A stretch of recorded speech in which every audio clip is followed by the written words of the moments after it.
उपवास म्हणलं की आपल्या सर्वांच्या घरात साबुदाणा खिचडी ही नक्कीच बनते, पण साबुदाणा खिचडी खात असाल तर आजच सावधान व्हा, नाहीतर तुम्हाला काही गंभीर आजार देखील होऊ शकतात। साबुदाणा खिचडी जर आपण चुकीच्या पद्धतीने खाल्ली, चुकीच्या वेळी खाल्ली तर नक्कीच यामुळे भरपूर नुकसान होऊ शकते। त्यामुळे याला योग्य पद्धतीने कसं खायचं किंवा साबुदाणा खिचडी खाल्ल्यामुळे कोणते आजार, कोणते नुकसान होतात हे देखील आज आपण या व्हिडिओमध्ये सविस्तर बघणार आहोत। व्हिडिओ शेवटपर्यंत बघा, आवडल्यास मित्रपरिवारासोबत शेअर करायला विसरू नका।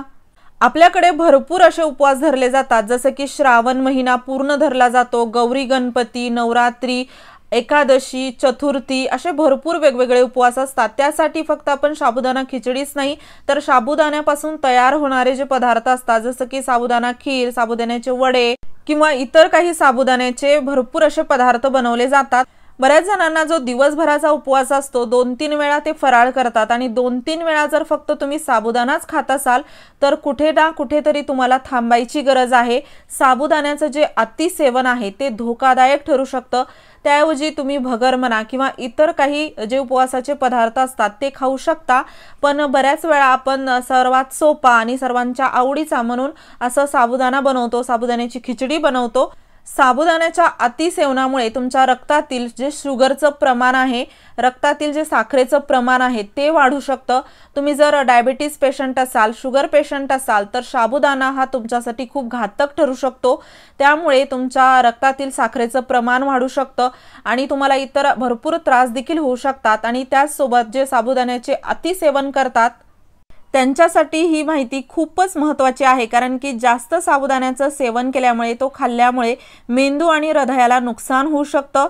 त्यामुळे श्वास घेण्यात त्रास होऊ शकतो, छातीत दुखणे, उलट्या होणे, रक्ताचे विकार, डोकेदुखी आणि जर तुम्ही थायरॉइडचे पेशंट असाल तर त्यांनी देखील जे साबुदाणा आहे त्याचं सेवन कमी केलं पाहिजे। त्यामुळे जी साखरेची पातळी आहे ती वाढते आणि भरपूर असे त्यामुळे तुम्हाला नुकसान होऊ शकते। म्हणजे थायरॉइड पेशंट आणि जर तुम्ही शुगर पेशंट असाल तर त्यांनी तर साबुदाणा हा क्वचितच खाल्ला पाहिजे, नाही खाल्ला तरी चालेल, कारण की साबुदाणा खाण्याच्या फायद्यापेक्षा साबुदाणा खाण्याचे नुकसान त्यांच्यासाठी खूप जास्त आहेत। आणि हो, तुम्ही जर वजन कमी करायचा विचार करत असाल तर त्यांनी देखील साबुदाणा खाल्ला नाही पाहिजे। साबुदाण्यामध्ये भरपूर कॅलरीज असतात जी की तुमचं वजन वाढवू शकतात। त्यामुळे वजन कमी करत असाल तर अजिबात साबुदाणा खाऊ नका। भरपूर जण वजन कमी करायचं आहे म्हणून उपवास धरतात आणि त्यामध्ये साबुदाणा खातात, हे तर सर्वात मोठा धोका आहे। त्यामुळे तुम्ही जर वजन कमी करण्यासाठी म्हणून साबुदाणा खात असाल तर तुमचं दुप्पट वजन वाढू शकतं त्या गोष्टीमुळे।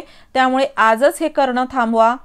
किंवा आपण जे साबुदाण्याचे तळणीचे पदार्थ बनवतो, वडे म्हणा, पापड म्हणा, इतर तुम्ही पाहिलं असेल बाकी जे आपण पदार्थ बनवतो त्या पदार्थापेक्षा साबुदाण्याचे जे पदार्थ असतात तळणीचे, त्यामध्ये तेलाचं प्रमाण जास्त लागतं आणि ते पदार्थ जे आहे ते पूर्ण असं साबुदाणा तेल शोषून घेतो आणि एवढे तेलकट पदार्थ खाल्ल्यामुळे देखील तुम्हाला नक्कीच नुकसान होऊ शकतं।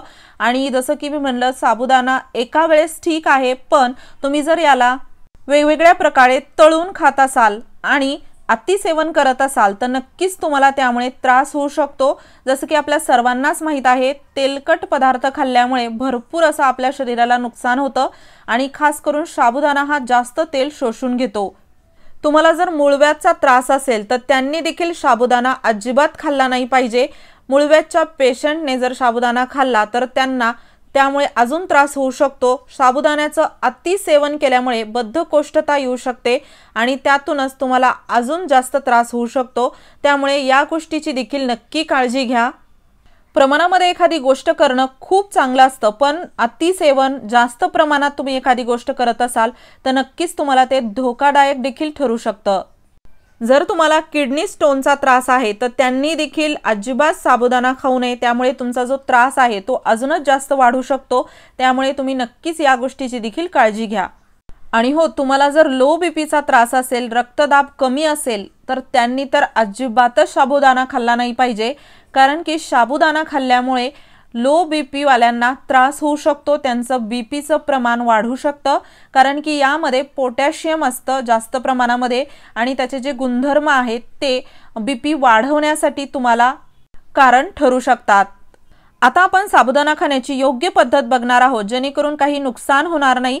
एकतर साबुदाणा हा प्रमाणामध्ये खाल्ला तर खूप चांगला आहे, कारण की यामध्ये कॅल्शियम असतं, जेणेकरून तुमची हाडं मजबूत होतात। त्यासोबत कसं साबुदाणा जो आहे आठवड्यातून तुम्ही 2 वेळा खा, त्यापेक्षा जास्त वेळा खाऊ नका, आणि दिवसातून तर 2-3 वेळा खाणं आजच बंद करा। त्यासोबत एका वेळेस जो साबुदाणा आहे तो 100 ग्रॅम एवढा खाल्ला पाहिजे। थोडंफार प्रमाण कमी जास्त होऊ शकतं, काही मोजून खाऊ शकत नाही आपण, पण या गोष्टीची नक्की काळजी घ्या। अतिसेवन याचं करू नका, जेणेकरून तुम्हाला कोणतंही नुकसान होणार नाही। त्यासोबत शिजवलेला दह्यासोबत ताकासोबत हा साबुदाणा खा, जेणेकरून पचायला सोपं जातं, पचनक्रिया लवकर होते। आणि जसं की आपण व्हिडिओमध्ये पाहिलं, थायरॉइड पेशंट, शुगर पेशंट, बीपीचा, किंवा जर तुम्हाला बद्धकोष्ठता आहे, किडनी स्टोन आहे, काही हृदयाचे तुम्हाला त्रास आहेत, तर या लोकांनी तर अजिबात साबुदाणा खाल्ला नाही पाहिजे।